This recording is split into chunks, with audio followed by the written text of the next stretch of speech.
इसी तरह एप्पल 9 है, ये मुख्तलिफ एप्पल की ब्रांड की जो वैरायटी उसके पास होगी।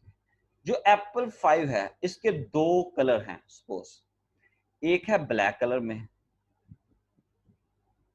और एक है वाइट कलर में। इसी तरह 6 है वो ब्लैक कलर में है और इसी तरह ये है। अब ये जो एप्पल 5 है ब्लैक कलर के, इसके पास 10 मोबाइल है, जरा सुनना गौर से तवज्जो से। जो व्हाइट कलर के हैं इसके पास 8 मोबाइल है। अब ये जो 10 मोबाइल हैं इसने मुख्तलिफ रेट पे परचेज किए, 5 परचेज किए हैं 5 यूनिट्स, इसने परचेज किए 25,000 के, और इसमें से जो 5 यूनिट हैं इसने खरीदे थे 26,000। अब जो व्हाइट कलर का मोबाइल है इसके भी दो रेट हैं, 5 इसने परचेज किए थे 27,000 के, और जो 3 यूनिट्स थे वो उसने परचेज किए थे 26,500। लो जी, सिर्फ अभी मैं एक एग्जांपल देने लगा। अगर एप्पल 5 बेचा तो रेट भी कॉस्ट ऑफ गुड्स सोल्ड का को रेट भी एप्पल 5 का लगाएंगे। अगर 6 बेचा है 6 का लगाएंगे। लेकिन मसला पता क्या है, एप्पल 5 में कई कैटेगरियां मुख्तलिफ रेट पे परचेज की है और सारे मोबाइल एक ही जगह पे रखने हैं ना आपको। आप देखने जब जाते हैं तो एक ही ढेर आपको दिखाते हैं, जनाब इसमें से पसंद कर लें कौन सा आपने परचेज करना, तो एक ही शेल्फ पे पड़े हुए हैं। अब सपोज इसमें से उसने एक मोबाइल सेल किया व्हाइट कलर का मोबाइल। अब जरा देखें, ये जो व्हाइट कलर है ये ब्लैक से मुख्तलिफ है, तो इसका मतलब है ब्लैक एप्पल 5 और व्हाइट एप्पल 5 ये होमोजीनियस नहीं है, इनकी शक्ल मुख्तलिफ है ना।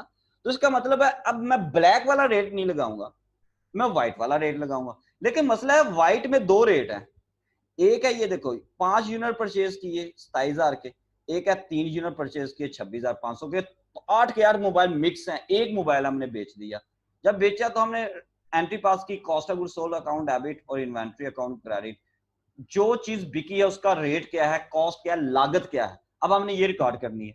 और व्हाइट कलर में with in the category, white colour की एक कैटेगरी है, ब्लैक कलर की एक कैटेगरी, व्हाइट कलर की कैटेगरी में दो रेट है मुख्तलिफ। तो इसका मतलब व्हाइट कलर की जो कैटेगरी है वो होमोजीनियस है, ब्लैक कलर की कैटेगरी वो आपस में होमोजीनियस है। व्हाइट कलर का रेट ब्लैक कलर को नहीं लगाना, ब्लैक कलर का रेट व्हाइट को नहीं लगाना। लेकिन मसला ये है कि व्हाइट कलर में भी तो कई कैटेगरी है, कई रेट है, दो रेट है 27,000 और 26,500। अब कौन सा रिकॉर्ड करें, एक मोबाइल बेचा मैंने, बेचा व्हाइट है तो व्हाइट में दो कैटेगरी, एक हमने 5 एप्पल परचेज किए 27,000 के, एक हमने 3 एप्पल परचेज किए 26,500 के। अब जो एक बेचा है वो पता नहीं 5 वाली लॉट में से परचेज किया है, ये पहली लॉट है 5, और दूसरी दफा जो हमने परचेज किए थे वो 3 यूनिट परचेज किए थे। अब बिका कौन सा है, पहली लॉट में से या दूसरी लॉट में से? चीजें तो मिक्स हो गई थी। अब हम क्या करें, कहां गई स्पेसिफिक कॉस्ट आइडेंटिफिकेशन? जो चीज बेची है उसी वाली कीमत लगाएंगे, वो तो हम लगा ही नहीं सकते क्योंकि विद इन दी कैटेगरी चीजें होमोजीनियस हैं। तो फिर मुझे फर्ज करना पड़ेगा, अगर मैं 27,000 वाला रेट लगाता हूँ, पहले वाला 5 यूनिट 27,000, यानी पहले 5 यूनिट परचेज किए थे 27, अगर मैं यहाँ पे 27,000 लिखता हूँ एक मोबाइल की कीमत, तो इसका मतलब है ये मैं कौन सा मेथड अप्लाई करूँ, FIFO मेथड, पहले वाला रेट लगाना FIFO मेथड। अगर मैं 26,500 वाला लगाता हूँ, ये लास्ट वाला है लेटेस्ट, तो इसको कहते हैं लाइफो मेथड। अगर मैं 26,500 यहाँ पे लिखता हूँ तो ये लाइफो मेथड है, लास्ट इन फर्स्ट आउट। अच्छा, ये उसकी डेफिनेशन नहीं है, अगर आपको लाइफो की डेफिनेशन पूछी जाए तो आप लिखते हैं लास्ट इन, ये उसका फुल फॉर्म है। फाइफो मेथड की डेफिनेशन ये है, अब मैं डेफिनेशन की तरफ आता हूं, मैं उर्दू में बताने लगा हूं, इसकी फिर इंग्लिश बनाते हैं। फाइफो मेथड की डेफिनेशन है, कॉस्ट ऑफ गुड्स सोल्ड और इन्वेंट्री को कैलकुलेट करने का ये ऐसा तरीका है जिसमें हम फर्ज करते हैं कि जो चीज पहले खरीदी है वही बिक रही है। लाइफो मेथड की डेफिनेशन क्या होगी उर्दू में, कॉस्ट ऑफ गुड्स सोल्ड और इन्वेंट्री को कैलकुलेट करने का ये ऐसा तरीका है जिसमें हम फर्ज करते हैं कि जो चीज आखिर में खरीदी है वो पहले बिक रही है, और एवरेज मेथड है कॉस्ट ऑफ गुड्स सोल्ड और इन्वेंट्री को कैलकुलेट करने का ये ऐसा मफरूजा है जिसमें हम फर्ज करते हैं कि जो चीज बिक रही है वो तमाम लॉट में से चीज बिक रही है। ये है। अब इसकी इंग्लिश क्या होगी? पहले FIFO मेथड की, the method of calculating of cost of goods sold and inventory in which it is assumed that the items first purchased are first to be sold। ये हो गया FIFO मेथड। LIFO मेथड क्या है? It is the method of, ये हो गया FIFO method. LIFO method क्या है? It is the method of calculating of cost of goods sold and inventory in which it is assumed that the items that are last purchased are first to be sold। जब last में खरीदी है वो पहले बिकेगी। तो बेटा ये चीजें हैं। और एवरेज का जो मेथड है वो एवरेज है। मैं यहाँ पे अगर आपको डेफिनेशन लिख देता हूं, पहले 5 डेफिनेशंस, ताकि आपको अच्छे तरीके से इनकी डेफिनेशंस, बल्कि मैं बुक से आपको निशान लगवा देता हूँ। ठीक है, बुक पे भी लिखी हुई है, आप कॉन्सेप्ट आप समझ चुके हैं। बुक से मैं आपको डेफिनेशन पिछले चैप्टर्स की भी लिखवा देता हूँ, और कुछ को मैंने बहुत सारी कॉन्सेप्ट आपको डिस्कस किए, कुछ लिखवा दी हैं। मतलब नॉमिनल अकाउंट है पिछले लेक्चर्स की अगर हम बात करें, रियल अकाउंट है, कौन से अकाउंट क्लोज होते हैं, कौन से अकाउंट क्लोज नहीं होते, क्लोजिंग एंट्रीज क्या है, आफ्टर क्लोजिंग ट्रायल बैलेंस क्या है, ठीक है, और रिटेन अर्निंग का मतलब क्या है, डिविडेंड का मतलब क्या है। ठीक है, तो इनकी डेफिनेशन में आपको बुक में से आपको निशान लगवा देता हूँ। तीनों चारों अभी डेफिनेशन अपनी याद करनी है, लेकिन उससे पहले आपको कॉन्सेप्ट समझना बहुत जरूरी है। तो बेटा मेरे ख्याल से आज का लेक्चर जो है वो यहाँ तक काफी है, जिसमें सिर्फ सीखा। पहले मैंने आपको प्री रिकॉर्डेड लेक्चर सुनवाया ताकि चीजें थोड़ी सी क्लियर हो जाए, फिर मैंने दोबारा लेक्चर रिपीट किया क्योंकि ये सबसे मुश्किल टॉपिक है। मुश्किल टॉपिक समझने के वाले से, सवाल इसके मुश्किल नहीं है कि ये क्या चीज है cost of goods sold inventory. चीजें कॉस्ट को कैलकुलेट करने में हमें मुश्किलात क्या आती हैं? जब चीजें होमोजीनियस हो मुश्किल पेश आ जाती है, हमें पता ही नहीं चलता कौन सी चीज बिकी है। इसी तरह स्टेशनरी वाले के पास अगर आप एग्जांपल ले लें, सपोज उसके पास 10 किस्म के रजिस्टर हैं। चलते चलते एक और एग्जांपल ले लें ताकि अच्छे तरीके से इस डेफिनेशन को खत्म कर दें अभी। अब जो बुक सेलर है, जिसके पास बुक जो परचेज करता है उसके पास सपोज रजिस्टर्स हैं। अभी मैं एक ही कैटेगरी की बात करने लगा हूँ, रजिस्टर्स भी हैं, पेंसिल्स भी हैं। ठीक है, अब रजिस्टर है, एक रजिस्टर है, एक जैसी शक्ल है उसकी, प्रिंट हुआ, उसने 100 रुपए का परचेज किया। दूसरा रजिस्टर उसने उसी तरह का, उसी शक्ल का, एक लॉट 100 रुपए के हिसाब से परचेज की, एक लॉट उसने परचेज की एक बोरा पूरा 110 के हिसाब से। इसी तरह कुछ रजिस्टर उसने परचेज किए उसी शक्ल के, उतने ही पेजेस के, उसी शक्ल के, साख्त भी सेम, शक्ल भी सेम, हुजम भी सेम। तो ये चीजें होगी होमोजीनियस। ये चीजें क्या होगी? होमोजीनियस, एक जैसी शक्ल के। अब उसने सपोज ये शेल्फ है उसकी दुकान की, ये शेल्फ है, उसने सारे रजिस्टर इस तरह, एक पहला रजिस्टर रखा, दूसरा रजिस्टर रखा, तीसरा रजिस्टर, चौथा, सारे रजिस्टर एक ही शेल्फ पे रखे हुए हैं। लेकिन ये पहला और ये मिक्स कर दिए उसने, हालांकि ये मुख्तलिफ रेट के खरीदे हुए हैं, कुछ 100 वाला है, कुछ 110 वाला है। अब एक उसने रजिस्टर, एक स्टूडेंट आया उसने रजिस्टर बेच दिया 200 वाला, 200 का, ये तो होगी सेल प्राइस। तो हमने पता है आपको दो एंट्री पास करते हैं, cost of goods sold account debit और इन्वेंट्री, दूसरी एंट्री कैश टू सेल। तो सेल में तो 200 लिखा जाएगा, 200 का बेचा है, लेकिन उसकी लागत क्या है जो बेचा है। सपोज ये वाला निकाल के उसने उस पूरी रो में से, आपको पता है जब आप लेते हैं तो वो जो आसानी से रजिस्टर निकल रहा है वो आपको पकड़ा देता है। तो आसानी से सपोज ये दूसरे वाला आसानी से निकल गया और उसने आपको बेच दिया। अब ये दूसरे वाला है, पता नहीं ये 100 वाले के हिसाब से खरीदा था, 110 रुपए वाले के हिसाब से खरीदा था, ये 115 रुपए के हिसाब से खरीदा था। सीजीएस 100 वाली निकली है, 110 वाली या 115 वाली? ये हकीकत छुपी हुई है। अगर हकीकत छुपी हुई है तो फिर हमें फर्ज करना पड़ेगा हम पहली लॉट में से रजिस्टर बेच रहे हैं, 100 वाला बेच रहे हैं। अगर ये हम 100 वाला फर्ज करते हैं तो ये फाइफो मेथड है। अगर मैं 115 वाला फर्ज करता हूँ लास्ट वाला, तो ये लाइफो मेथड है। और अगर मैं तीनों का एवरेज रेट निकाल लेता हूँ, तीनों का एवरेज रेट किस तरीके से निकलता है डिटेल से मैं बताऊंगा अगले लेक्चर में, लेकिन थोड़ा सा एवरेज किस तरह निकलती है आपने बिजनेस मैथ पढ़ा होगा, summation x over n, mean किस तरह निकलता है।